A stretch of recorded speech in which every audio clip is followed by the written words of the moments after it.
හරි මම පුතේ හැමෝටම අයගොවන්. මේ ටීචර් ලෑස්ති වෙන්න යාලට අලුත් දෙයක් දැනුමට එකතු කරන්න.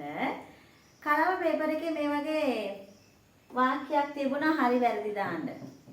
වැඩිපුරම වරද්දගෙන තිබුණා. හැබැයි මං කලින් කියලා දීලා තිබුණේ. අමතක නිසා ඔයාලට මම මේ පුංචි වීඩියෝ එක කරලා එවන්න හිතුවා. බලන්නකෝ. දෙනා දෙනෙක් රැළ රැස සමූහය දෙන රෑන රංචුව පෙළ කැල පිරිස ආදී සමූහවාචී පද උක්ත වූ වාක්‍ය. මොකද්ද මම පුතේ මේ? සමූහවාචී පද කියලා අපි හඳුන්වනවා සිංහල භාෂාවේ දෙනා දෙනෙක් රැළ රැස සමූහය රෑන රංචුව පෙළ කැල පිරිස ඔන්න ඔය වගේ වචන සමූහවාචී පද කියනවා. මෙන්න මේ සමූහවාචී පද වාක්‍යයක ක්‍රියාව කරනවා නම් උක්තව තියෙනවා නම් මයි පුතේ කියන්න ඕනේ බහුවචනයෙන්. හරිද මයි පුතා මේ බලන්න. ඇත් රංචුවක් කෙනෙකුට හිතෙන්න පුළුවන් රංචුවක් කියන්නේ එක වචනනේ කියලා. නේද? එහෙනම් ඇත් රංචුවක් හඳපානේ ඇවිදිති. මෙන්න එහෙනම් රංචුවක් කියන එක සමූහවාචී පදයක්.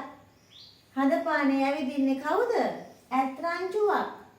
එහෙනම් රංචුව කියන එක මයි පුතා සමූහවාචී පදයක් නිසා මෙයා කියන්න ඕනේ බහුවචනෙන්. හරිද? මෙන්න ක්‍රියාපදය. ඊළඟට දරු කැල සෙල්ලම් කරති. සෙල්ලම් කරන්නේ කවුද? දරු කැල. එහෙනම් කැල කියන්නේ සමූහවාචී පදයක්. එහෙනම් සමූහවාචී පද තියෙනකොට මයි පුතා ක්‍රියාපදය අපි තියන්න ඕනේ බහුවචනයෙන්. හරිද? ශිෂ්‍ය පිරිසක් පාසලට පැමිණෙති. පිරිසක් කියන්නේ සමූහවාචී පදයක්. එහෙනම් ක්‍රියාපදය බහුවචනෙන් තියලා තියෙනවා. එහෙනම් ශිෂ්‍ය පිරිසක් පාසලට පැමිණෙති.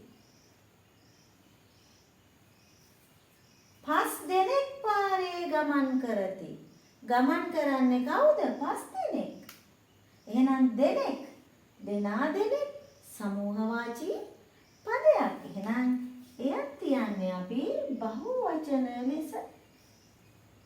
ගුරුවරු සමූහයක් අදහස් දක්වති. අදහස් දක්වන්නේ කවුද? ගුරුවරු. එහෙනම් සමූහයක්. එහෙනම් මෙන්න සමූහවාචී පදයක්. හරිදමයි පුතේ? සමූහවාචී පදයක්. මම ඊට කලින් කියලා දෙලා තියෙනවා අර නිත්‍ය බහුවචන ගැන.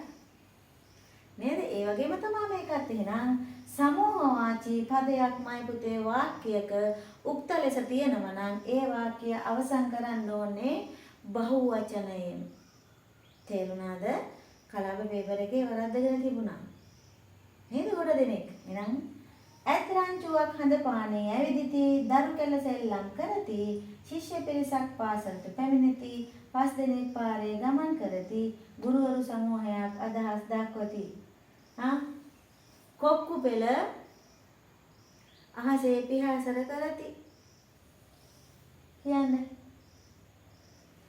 එහෙනම් ඔන්න ඔය විදිහටමයි පුතා සමූහවාචී පද වාක්‍යයක උක්ත වන කල්හි ක්‍රියාපදය බහුවචනෙන් තියන්න ඕනේ. මම පුතාලා මේ සමූහවාචී පද සියල්ලම දාලා වාක්‍ය හදන්න ඕනේ. තේරුණාද? හරි නේද? ලියාගෙන මම පුතාලාට දැනුම වැඩි කරගන්න මෙන්න මේ සමූහවාචී පද සියල්ලම දාලා වාක්‍යයක වෙයි හදන්න.